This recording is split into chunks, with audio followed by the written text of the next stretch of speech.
안녕하세요. 사연동행입니다.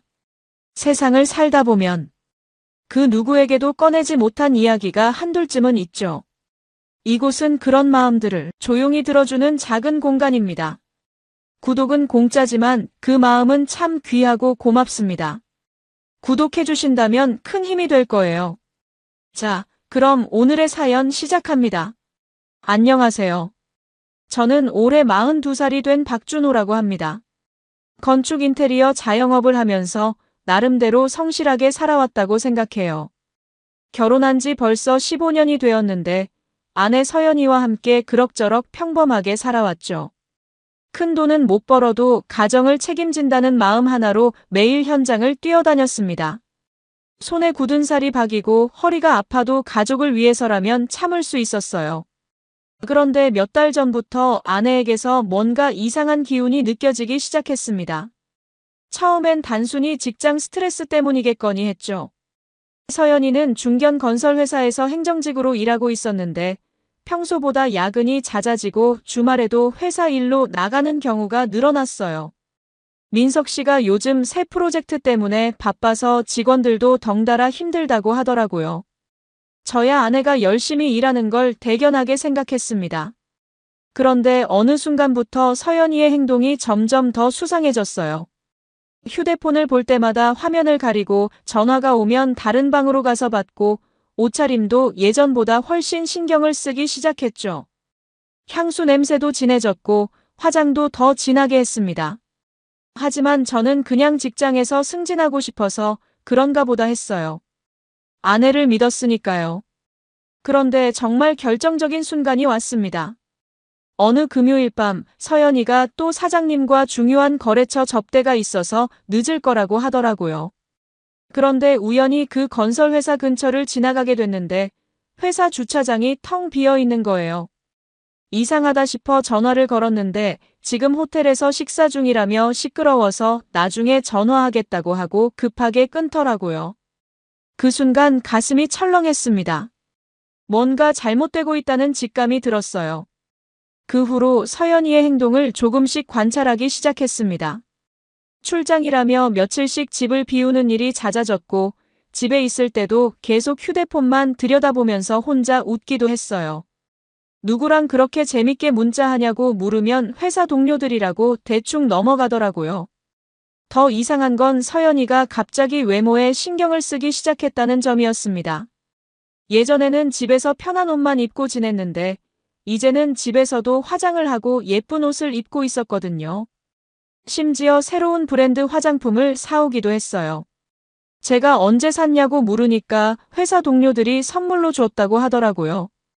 그런데 그 화장품들이 하나같이 고급 브랜드였습니다. 회사 동료가 그런 비싼 선물을 할 리가 있나 싶었지만 아내를 의심하고 싶지 않아서 그냥 넘어갔어요. 또 다른 이상한 점은 서연이가 갑자기 다이어트를 시작했다는 것이었습니다. 예전에는 운동에 별 관심이 없던 사람이 갑자기 헬스장을 다니기 시작했어요. 몸매 관리한다며 매일 저녁 늦게까지 헬스장에 있다고 했습니다.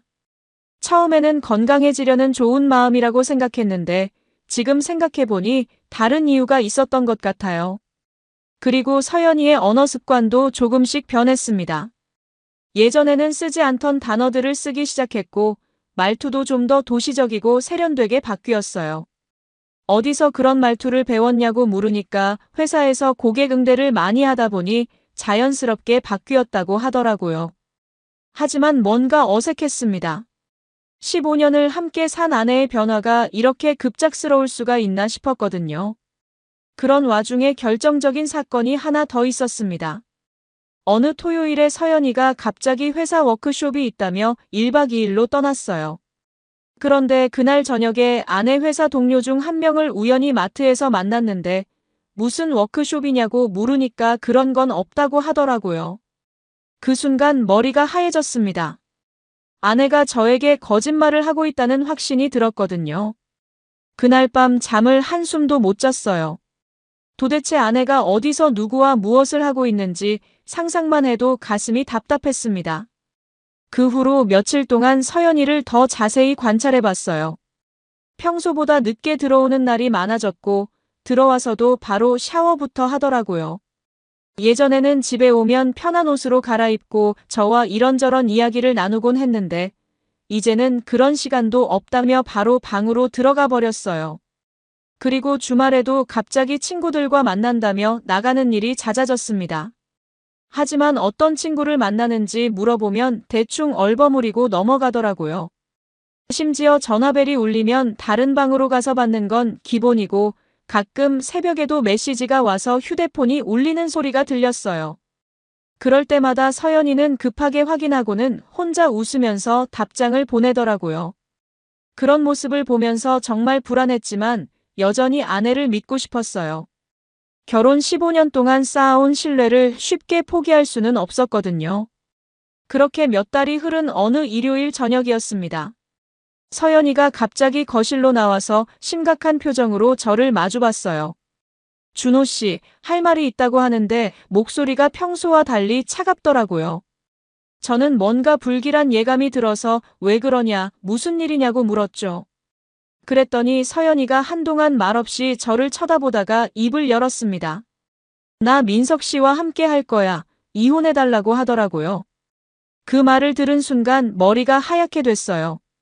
뭔가 잘못 들었나 싶어서 지금 뭐라고 한 거냐며 다시 물었습니다. 그랬더니 서연이가 더 단호하게 말하더라고요. 사장님이 나를 진짜 여자로 대해준다며 당신과는 다르게 말이라고 했어요. 이제 그분과 함께 새로운 인생을 살고 싶다고 하더라고요. 저는 정말 믿을 수가 없었습니다. 15년을 함께 산 아내가 갑자기 다른 남자와 함께 하겠다니요. 서연아, 정신 좀 차리라며 그게 무슨 소리냐고 했어요. 우리가 지금까지 쌓아온 게 뭔데 그러냐고 했는데 서연이는 오히려 짜증을 내면서 쌓아온 게 뭐 있냐고 하더라고요. 매일 반복되는 지루한 일상이 전부라면서 민석 씨는 나에게 꿈을 주고 더 나은 삶을 약속해준다고 했어요. 그 순간 정말 화가 머리끝까지 치솟았습니다. 꿈이라고? 그게 바로 남의 남편 있는 여자랑 바람피는 거냐며 그게 꿈이냐고 소리쳤는데 서연이는 당신이 뭘 아냐며 맞받아쳤어요. 사장님은 나를 특별하게 대해주고 고급 레스토랑에서 식사하고 좋은 호텔에서 시간을 보낸다며 당신과는 차원이 다르다고 하더라고요.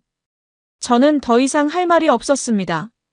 아내가 이미 다른 남자에게 완전히 빠져버린 상태라는 걸 깨달았거든요. 그런데 더 충격적인 건 서연이의 다음 말이었어요. 사실 이 관계가 시작된 지 벌써 1년이 넘었다고 하더라고요. 처음에는 단순히 업무상 만나는 사이였는데 민석 씨가 자신에게 특별한 관심을 보이면서 시작됐다고 했어요. 그때부터 저에게 거짓말을 하면서 만나왔다는 거죠.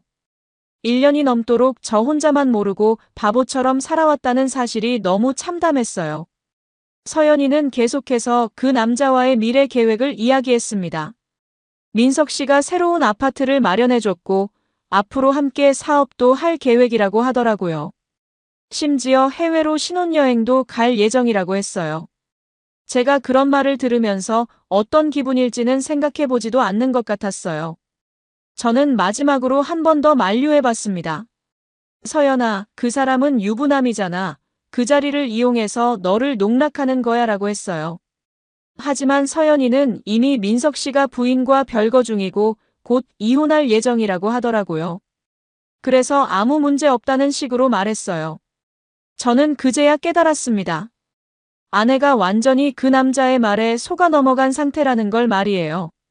서연이는 더 나아가서 저에게 상처가 되는 말들을 계속했어요. 민석 씨는 나를 공주님처럼 대해준다며 매번 깜짝 선물도 해주고 로맨틱한 데이트도 해준다고 했어요. 당신은 그런 거 한 번도 해준 적 없잖냐며 비교하더라고요. 정말 가슴이 찢어지는 것 같았습니다. 15년 동안 성실하게 가정을 지켜온 제가 한순간에 보잘것없는 존재가 된 기분이었어요. 그날 밤 서연이는 이미 준비해둔 짐을 싸서 집을 나갔습니다. 민석 씨가 마련해준 아파트로 간다고 하면서 말이에요. 저는 그저 멍하니 아내가 떠나는 모습을 바라볼 수밖에 없었어요. 15년 동안 함께 꾸려온 가정이 하루아침에 무너지는 순간이었습니다.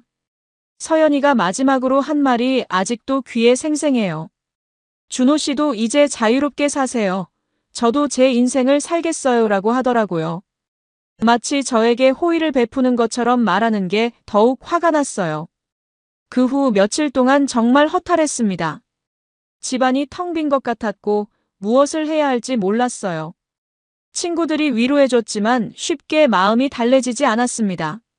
그런데 점점 화가 나기 시작했어요. 이렇게 당하고만 있을 수는 없다는 생각이 들었거든요. 아내가 떠난 지 일주일이 지났을 때 저는 더 이상 이대로 당하고만 있을 수는 없다는 생각이 들었습니다. 친구들과 지인들의 조언을 듣고 변호사 사무실을 찾아갔어요. 변호사 선생님께서 상간자 위자료 소송을 제기할 수 있다고 하시면서 다만 확실한 증거가 필요하다고 하시더라고요.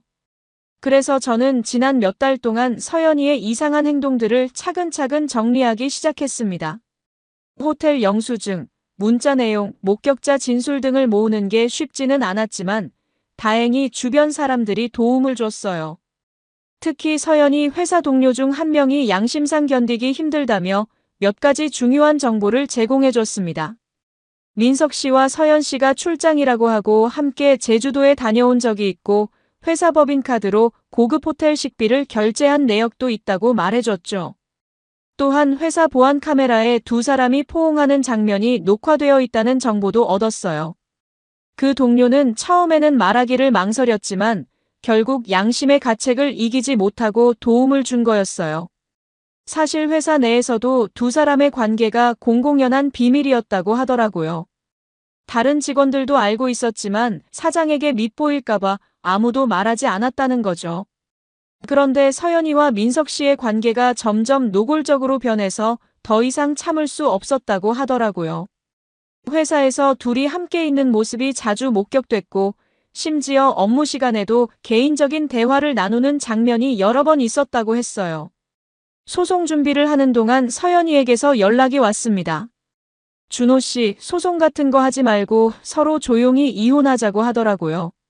하지만 저는 안 된다며 당당하게 내 권리를 찾겠다고 내가 저지른 일에 대한 책임을 물어야겠다고 단호하게 거절했습니다. 그랬더니 서연이가 갑자기 화를 내면서 당신이 감히 우리 민석 씨한테 소송을 거냐며 비웃더라고요. 민석 씨는 돈도 많고 권력도 있어서 당신 같은 사람이 이길 수 있을 거라고 생각하냐고 했어요. 심지어 소송 같은 건 돈 많으면 다 해결된다며 당신이 아무리 발버둥 쳐봐야 소용없다고까지 했습니다. 그 순간 정말 화가 치밀어 올랐어요. 아내가 이렇게까지 저를 무시할 줄은 몰랐거든요. 하지만 저는 더욱 확신을 가지게 됐습니다. 반드시 이 일을 끝까지 해내겠다고 말이에요. 변호사 선생님과 함께 치밀하게 준비했습니다. 휴대폰 통화 기록, 신용카드 사용 내역, 주변 증인들의 진술서까지 모든 걸 준비했어요. 특히 중요했던 건 서연이가 민석 씨와 함께 다녀온 여행의 증거들이었습니다. 숙박업소 예약 기록, 항공편 예약 내역, 현지에서 찍은 사진들까지 모든 게 드러났어요. 서연이가 SNS에 올린 사진들을 보니 분명히 민석 씨와 함께 찍은 것들이 있었는데 얼굴은 가렸지만 남자의 체형이나 옷차림으로 충분히 알 수 있었거든요. 드디어 소송이 시작됐습니다. 법정에서 민석 씨를 마주했을 때 그는 저를 무시하는 듯한 표정을 지었어요. 마치 개미 한 마리가 코끼리에게 덤비는 것처럼 보는 눈빛이었죠. 하지만 변호사 선생님이 차근차근 증거를 제시하기 시작했을 때 민석 씨의 표정이 점점 굳어지는 걸 볼 수 있었습니다. 호텔 투숙 기록, 법인카드 사용 내역, 목격자 진술 등이 쏟아져 나왔거든요. 특히 결정적이었던 건 회사 보안 카메라에 찍힌 영상이었어요. 민석 씨와 서연이가 회사에서 포옹하고 있는 장면이 고스란히 녹화되어 있었습니다. 그 영상을 보는 순간 법정 안이 조용해졌어요. 민석 씨의 얼굴이 새파랗게 질렸고 서연이는 고개를 숙이고 있었죠. 민석 씨 측 변호사가 단순한 포옹일 수도 있다고 변명했지만 더 많은 증거들이 계속 나왔어요. 제주도 여행에서 찍은 사진들, 함께 나온 레스토랑 영수증, 심지어 호텔 체크인 기록까지 모든 게 명확했습니다. 민석 씨는 점점 변명할 거리가 없어졌어요. 처음에는 업무상 출장이었다고 우겼지만 왜 하나의 방을 예약했는지, 왜 개인적인 사진을 찍었는지에 대해서는 대답할 수 없었거든요. 게다가 회사 직원들의 증언도 나왔어요. 두 사람이 업무 시간에 개인적인 스킨십을 하는 모습을 여러 번 목격했다는 증언들이었죠. 특히 한 직원은 민석 씨가 서연이에게 비싼 목걸이를 선물하는 모습을 봤다고 증언했어요. 그것도 서연이의 생일에 말이죠. 결국 민석 씨는 더 이상 부인할 수 없는 상황에 몰렸습니다. 법정에서 확실한 증거들이 제시되자 민석 씨의 태도가 완전히 달라졌습니다. 처음엔 단순한 업무 관계라고 우기던 그가 결국 고개를 숙이고 말았어요. 판사님께서 명백한 간통 행위가 인정되며 피고는 원고에게 위자료를 지급하라고 판결을 내렸습니다. 금액은 제가 생각했던 것보다 훨씬 큰 돈이었어요. 민석 씨는 억지로 미소를 지으며 별거 아닌 일로 이렇게까지라고 중얼거렸지만 이미 돌이킬 수 없는 상황이 됐죠. 하지만 진짜 복수는 이제부터 시작이었습니다. 법정에서 공개된 스캔들이 언론에 알려지기 시작했거든요. 지역 유명 건설업체 대표 기혼 여직원과 불륜 논란이라는 제목의 기사가 나갔고 회사 평판은 하루아침에 땅에 떨어졌어요. 그동안 쌓아온 신뢰가 완전히 무너진 거죠. 주요 거래처들이 하나둘씩 계약을 취소하기 시작했습니다. 도덕적으로 문제가 있는 회사와는 더 이상 거래할 수 없다며 등을 돌렸어요. 특히 큰 아파트 건설 프로젝트를 맡고 있던 회사에서는 사회적 물의를 일으킨 업체와 협력하기 어렵다며 수십억 원 규모의 계약을 일방적으로 해지했습니다. 이 소식은 업계 전체에 퍼져나갔어요. 건설업계는 생각보다 좁은 세계라서 한 번 신뢰를 잃으면 회복하기가 매우 어렵거든요. 다른 업체들도 덩달아 계약을 재검토하기 시작했고 새로운 프로젝트 입찰에서도 번번이 탈락했어요. 회사의 주력 사업이었던 아파트 건설 분야에서 완전히 밀려나게 된 거죠. 민석 씨는 급한 대로 다른 사업에 손을 대기 시작했어요. 그런데 이게 화근이 됐죠. 평소 건설업에만 집중했던 사람이 갑자기 주식 투자, 부동산 투기, 심지어 도박까지 손을 댔으니 제대로 될 리가 있겠어요. 연이은 투자 실패로 회사 자금이 바닥나기 시작했습니다. 특히 코인 투자에 큰 돈을 넣었다가 반토막이 나는 바람에 수억 원의 손실을 봤다고 하더라고요. 설상가상으로 민석 씨가 스트레스를 받으며 카지노를 자주 드나들기 시작했다는 소문도 들렸어요. 한 번에 수천만 원씩 잃어가며 도박에 빠졌다고 하더라고요. 도박은 한 번 시작하면 끝이 없는 법이죠. 처음에는 잃은 돈을 되찾겠다는 마음으로 시작했겠지만 결국 더 큰 손실로 이어졌을 거예요. 회사 직원들도 하나둘씩 떠나기 시작했습니다. 이런 회사에서 더 이상 일할 수 없다며 사표를 내는 사람들이 늘어났어요. 특히 성실하게 일하던 핵심 인력들이 먼저 떠났죠. 남아있던 직원들도 월급이 밀리기 시작하자 회사를 불신하게 됐습니다. 몇 달 전만 해도 지역에서 손꼽히는 건설회사였던 곳이 이제는 부도 위기에 몰린 거예요. 은행에서도 더 이상 대출을 해주지 않겠다고 통보했고 협력업체들도 외상 거래를 거부하기 시작했습니다. 자재 공급업체들은 현금 결제를 요구했고 하청업체들도 선금을 요구하기 시작했어요. 회사의 신용도가 완전히 바닥으로 떨어진 거죠. 그런데도 서연이는 여전히 낙관적이었어요. 우리 민석 씨는 능력 있는 분이라며 이런 위기 정도는 금방 극복할 거라고 했죠. 고급 브랜드 옷을 사고 비싼 레스토랑에서 식사하고 해외여행까지 다녀왔습니다. 하지만 그런 생활이 오래 갈 리 없었어요. 민석 씨의 재정 상황이 악화되면서 서연이에게 주던 용돈도 줄어들기 시작했거든요. 처음에는 회사 사정이 좀 어려워서 그렇다며 이해해달라고 했지만 점점 그 기간이 길어졌어요. 서연이도 이때부터 뭔가 이상하다는 걸 느끼기 시작했습니다. 민석 씨의 태도도 예전과 달라졌어요. 예전에는 서연이를 공주님처럼 대했는데 이제는 짜증을 내는 일이 많아졌죠. 회사 일로 스트레스를 받는다며 서연이에게 화풀이를 하기도 했어요.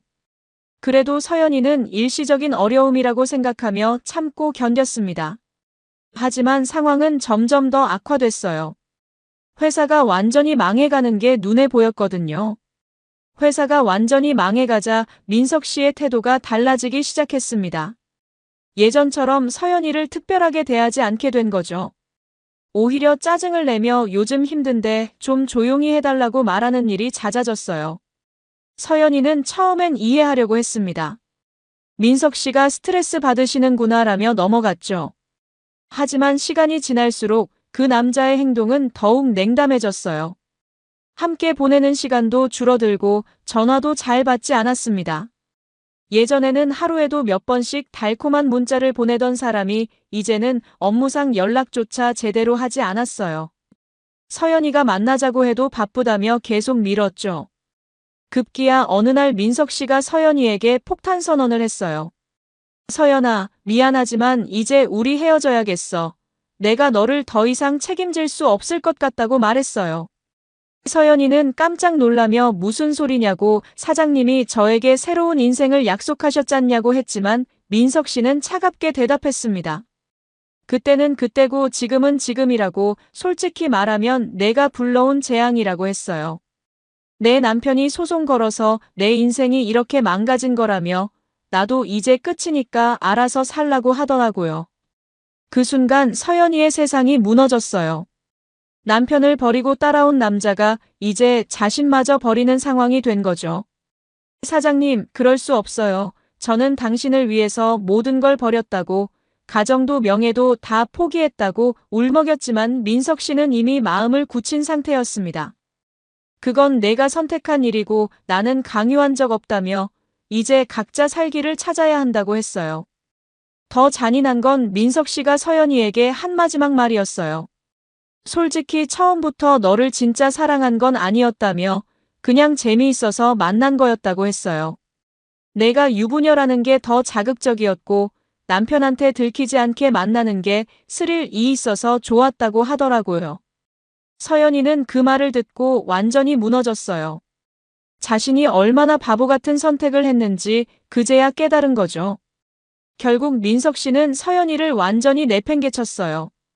그동안 살던 아파트에서도 쫓겨났고 회사에서도 당연히 해고됐습니다.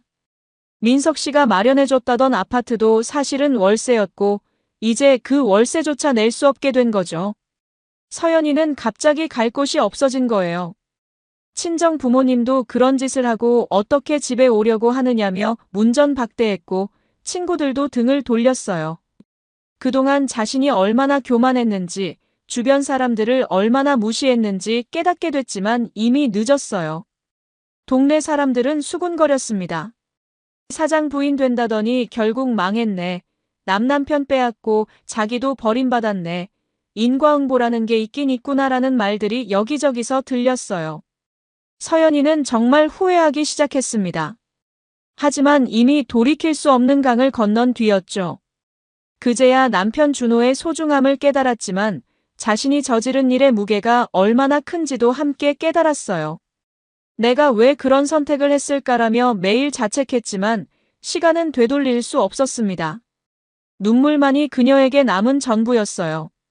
민석 씨와 헤어진 후 서연이의 삶은 급격히 나빠졌습니다. 일자리를 구하려고 해도 불륜 스캔들 때문에 아무도 채용하려 하지 않았어요. 이력서를 넣어도 면접조차 볼 수 없었죠. 그동안 호화롭게 살던 습관 때문에 돈 관리도 제대로 못했고 저축해둔 것도 거의 없었어요. 결국 임시직이나 일용직으로 하루하루를 버텨야 했습니다. 하지만 그런 일조차 구하기 어려웠어요. 사람들이 서연이의 과거를 알고 있었거든요. 그렇게 3년이라는 시간이 흘렀습니다. 저 박준호는 그동안 묵묵히 제 일에 충실했어요. 처음엔 정말 힘들었죠. 아내의 배신으로 인한 상처가 쉽게 아물지 않았거든요. 하지만 시간이 약이라고 점차 마음의 평정을 되찾을 수 있었습니다. 오히려 혼자가 된 이후로 일에 더욱 집중할 수 있게 됐어요. 그동안 작은 인테리어 일만 하던 제가 조금씩 사업 영역을 넓혀가며 직원 2~3명을 둔 작은 회사를 꾸려나가게 됐습니다. 성실함과 정직함으로 고객들의 신뢰를 얻었고 입소문을 타며 일거리가 꾸준히 들어왔어요. 물론 큰 부자가 된 건 아니지만 그래도 안정적인 생활을 할 수 있게 됐죠. 무엇보다 마음이 편해졌어요. 더 이상 아내의 거짓말에 속아 넘어가거나 의심의 눈초리로 살펴볼 필요가 없으니까요. 상간자 소송에서 받은 위자료도 사업 자금으로 요긴하게 쓸 수 있었어요. 정말 아이러니하게도 서연이와 민석 씨가 저에게 준 돈으로 제가 더 나은 삶을 살게 된 거죠. 새로운 장비도 사고 사무실도 조금 더 넓은 곳으로 이사했습니다. 고객들도 저의 성실한 일처리에 만족해하며 재계약을 요청하는 경우가 많아졌어요. 동료들과의 관계도 좋아졌습니다. 예전에는 아내 문제로 스트레스를 받아서 일에 집중하지 못할 때가 많았는데 이제는 온전히 일에만 몰두할 수 있게 됐거든요. 직원들도 제가 변한 걸 느끼는 것 같았어요. 더 여유롭고 안정된 모습을 보인다고 하더라고요. 반면 서연이의 처지는 정말 참담했습니다. 민석 씨에게 버림받은 후 제대로 된 직장을 구하지 못했어요. 불륜 스캔들이 워낙 유명해진 탓에 어느 회사에서도 채용하려 하지 않았거든요. 특히 이 동네는 좁아서 소문이 금세 퍼지니까 서연이의 과거를 모르는 사람이 거의 없었어요. 면접을 보러 가도 담당자가 알고 있는 경우가 대부분이었죠. 그래서 결국 동네를 벗어나 다른 지역에서 임시직이나 일용직으로 근근히 버텨왔습니다. 하지만 그런 일들은 월급도 적고 불안정했어요. 언제 잘릴지 모르는 상황에서 하루하루를 버텨야 했죠. 그동안 모아놓은 돈도 민석 씨와 함께 호화 생활을 하느라 다 써버렸고 보증금도 날려서 제대로 된 집에서 살 수도 없었어요. 결국 고시원에서 생활하게 됐습니다. 한때는 고급 아파트에서 브랜드 옷을 입고 살던 그녀가 이제는 좁디 좁은 고시원 방에서 하루하루를 버텨야 하는 신세가 된 거죠. 옷차림도 초라해졌고 얼굴에는 생활고의 그림자가 짙게 드리워져 있었어요. 화장품도 제대로 살 수 없어서 얼굴이 거칠어졌고 머리카락도 관리가 안 돼서 푸석푸석해졌어요. 가끔 동네 사람들이 서연이를 목격하곤 했는데 완전히 다른 사람이 됐다는 말이 나올 정도였습니다.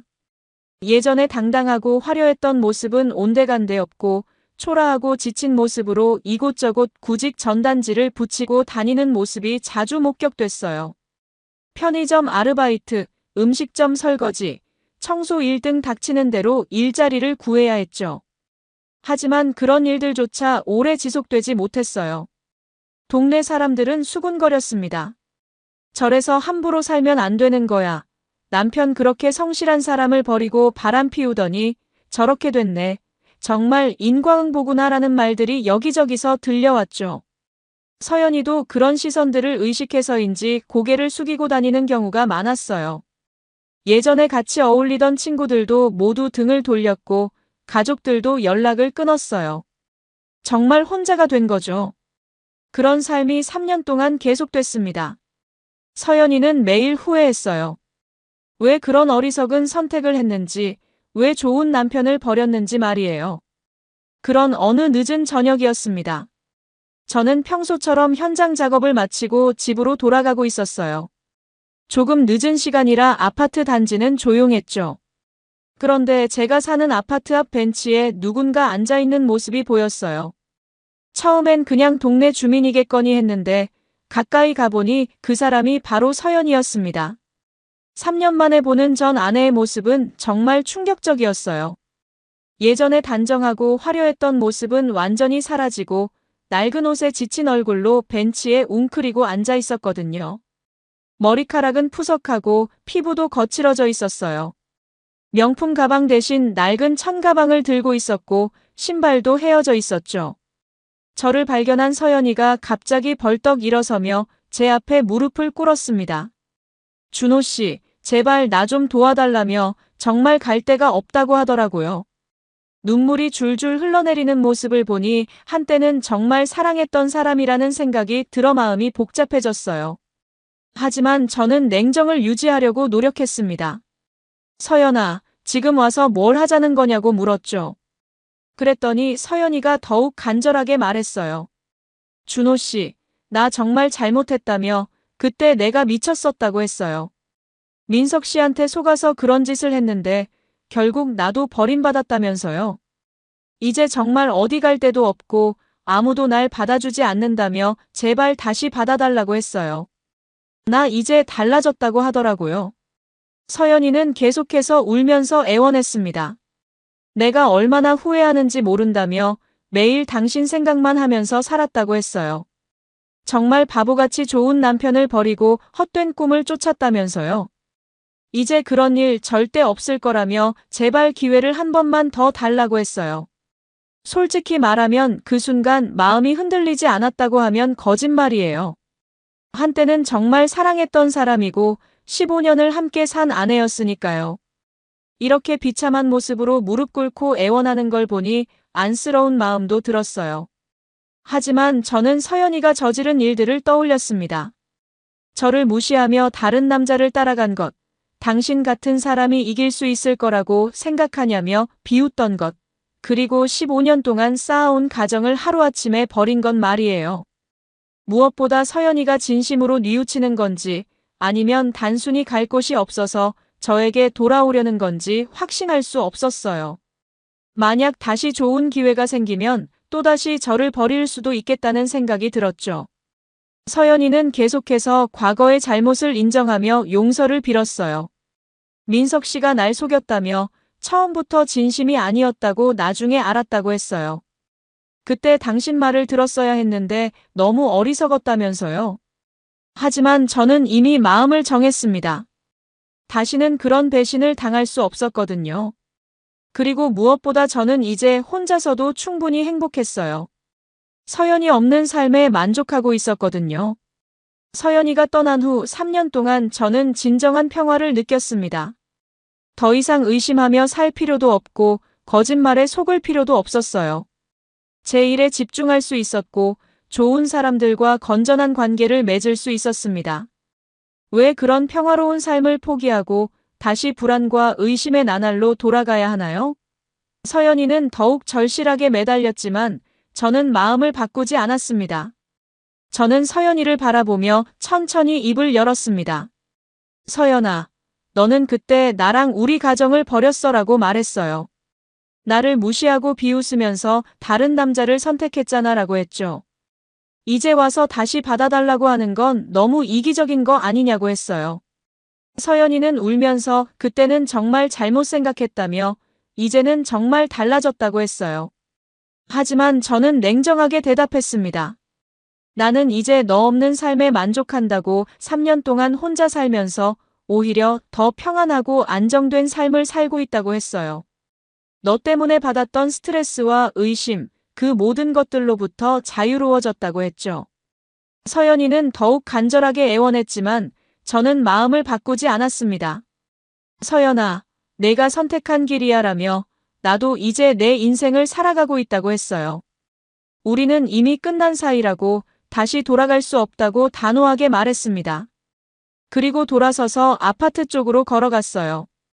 서연이는 뒤에서 준호 씨, 제발이라며 계속 부르짖었지만 저는 뒤돌아보지 않았습니다. 아파트 입구에 도착해서 잠깐 뒤를 돌아보니 서연이가 벤치에 주저앉아 흐느끼고 있었어요. 하지만 저는 더 이상 동정심을 느끼지 않았습니다. 자신이 뿌린 씨앗을 거두는 것뿐이라고 생각했거든요. 집에 들어가서 창문으로 내려다보니 서연이가 여전히 벤치에 앉아 울고 있었어요. 그 모습을 보며 저는 복잡한 감정을 느꼈습니다. 한때는 사랑했던 사람이 저렇게 비참해진 모습을 보는 게 전혀 기쁘지는 않았어요. 하지만 동시에 정의가 실현됐다는 느낌도 들었습니다. 결국 잘못을 저지른 사람이 그에 맞는 대가를 치르게 된 거니까요. 다음 날 아침 벤치를 확인해 보니 서연이는 사라져 있었어요. 아마 다른 곳을 찾아 떠났겠죠. 그 후로 서연이를 다시 본 적은 없습니다. 동네 사람들은 그날 밤 일에 대해 수군거렸어요. 박준호 씨가 전 부인을 차갑게 거절했다더라. 당연한 일이지 저런 배신을 당했는데 어떻게 다시 받아주겠어라는 말들이 들렸어요. 남편 버리고 민석 씨 따라가더니 꼴 좋다는 말도 있었고 인과응보라는 게 정말 있다는 말도 들렸죠. 저는 그런 말들을 들으면서도 담담했습니다. 제가 내린 결정이 옳았다고 생각했거든요. 그 후 몇 개월이 지났지만 저는 제 결정을 후회하지 않았습니다. 오히려 더욱 확신이 들었어요. 만약 그때 서연이를 다시 받아줬다면 언제 또 같은 일이 반복될지 모르는 일이었으니까요. 신뢰는 한 번 깨지면 다시 회복하기 어려운 법이죠. 저는 이제 새로운 인생을 살아가고 있습니다. 일도 잘 되고 있고 마음의 평화도 찾았어요. 가끔 서연이가 어떻게 살고 있을지 궁금하기도 하지만 더 이상 제 삶과는 상관없는 일이라고 생각합니다. 각자의 선택에 따른 결과를 받아들이며 살아가는 거죠. 그것이 어른의 삶이라고 생각해요. 몇 달 후에 들은 소식에 따르면 민석 씨의 회사는 결국 완전히 망했다고 하더라고요. 빚더미에 올라앉은 그는 야반도주를 했다는 소문도 들렸어요. 그 과정에서 서연이는 또다시 버림받았겠죠. 하지만 그것도 이미 저와는 상관없는 일이 됐습니다. 저는 이제 정말 자유로웠어요. 과거의 상처에서 벗어나 새로운 시작을 할 수 있게 됐거든요. 물론 아직 새로운 사람을 만날 생각은 없지만 혼자서도 충분히 행복합니다. 일에 대한 열정도 되찾았고 새로운 도전도 해보고 있어요. 최근에는 인테리어 분야에서 새로운 기술을 배우고 있고 더 큰 프로젝트에도 도전해보려고 계획 중입니다. 무엇보다 마음이 평온해요. 더 이상 누군가를 의심하며 살 필요가 없고 거짓말에 속을 걱정도 없어요. 진정한 평화를 찾은 것 같습니다. 그리고 이 모든 일을 겪으면서 깨달은 게 있어요. 사람의 진짜 모습은 어려울 때 드러난다는 것이죠. 서연이는 좋을 때만 함께 하다가 힘들어지자 저를 버렸지만 정작 자신이 어려워지자 다시 돌아왔어요. 하지만 진정한 사랑은 그런 게 아니죠. 함께 어려움을 이겨나가는 것이 진짜 사랑이라고 생각해요. 서연이와의 결혼 생활을 돌아보면 사실 많은 신호들이 있었어요. 하지만 저는 그것들을 무시하고 아내를 믿으려고 했죠. 이제는 그런 순진함이 때로는 독이 될 수 있다는 걸 알게 됐습니다. 앞으로는 더 현명하게 살아갈 거예요. 이번 사연을 요약하자면 박준호는 15년간 성실히 가정을 지켜온 남편이었지만 아내 서연이 회사 사장 민석 씨와 불륜을 저지르며 가정을 벌였습니다. 서연은 민석 씨가 더 나은 삶을 보장해 줄 것이라 믿고 남편을 무시하며 떠났죠. 하지만 준호가 상간자 소송을 제기하면서 상황이 반전됐습니다.